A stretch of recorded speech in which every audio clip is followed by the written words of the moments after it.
Older men, younger women, five things you should know.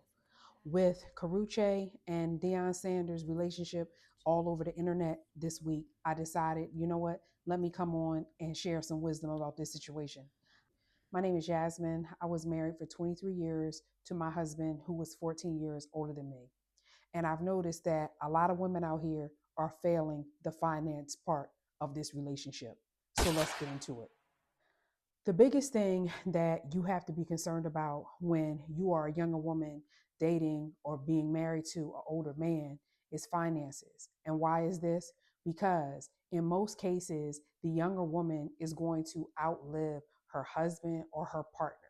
Now, generally speaking, women outlive their partners anyway in most cases, but if the person is older than you are also like 90 some percent, I'm sure, going to outlive that person. These are the five things that you should be looking at when it comes down to finances. Number one, the house. When you are dating an older man, okay, where are you going to live if y'all divorce? Where are y'all going to live if he passes away? There have been people who have fallen asleep on this part of the assignment. You're dating, you move in, the person dies, and then their kids come before the body is even cold and they kick you out the house. We're not going to do that, okay?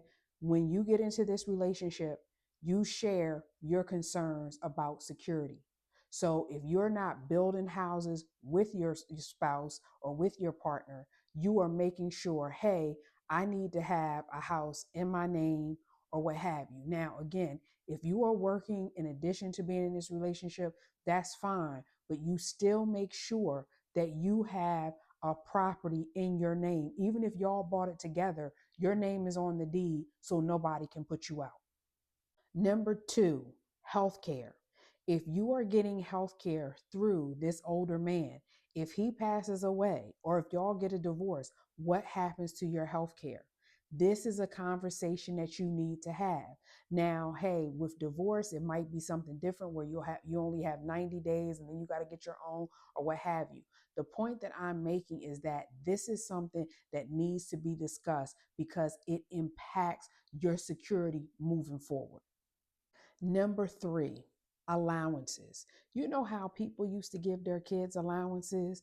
If you're married to an older man, particularly a demanding one, you need an allowance, okay? What does this mean? This means that you're getting money per week or per month because of the demands of his schedule. A lot of times, being in a relationship with an older man, they might already be established. So, therefore, you're having to help support their job. They might be a public figure, whatever. But if you are doing all of that support, you need him to invest in you additionally. And what does that mean? You're going to get some money from him and you're going to invest it. High yield CDs, stocks and bonds, real estate for yourself. Or you can also start a business that is going to generate income for you. It is important for you to have this conversation, particularly if you're in a relationship that is taking away time from you building your own career. Okay. Now, if this man loves you and you can articulate that, he is not going to have any problem helping to support you so that you are always stable. If he does have a problem with it, that ain't the person you need to be with. I'm just saying. Number four, annuities paid upon death. You need something set up if you are with an older man that, hey, you get an annuity when this person dies. What does that mean? What does this mean? They die, you get a check every month. That's right. These are the things that people need to have a communication about. We need to talk about it. My husband loved me, loved my kids, and I made sure all of these boxes were checked because if and when he passed away, I did not want my lifestyle to change. I didn't want the lifestyle of my children to change. It is important for us to have these conversations because 9 times out of 10, if you're in a genuine relationship and you love them and they love you, they're not going to want to see you struggle. And so annuities, talk about it. Annuities can come through a person's job, but you can also set up annuities separately where they're paying money into it. And upon death, boom, you get paid.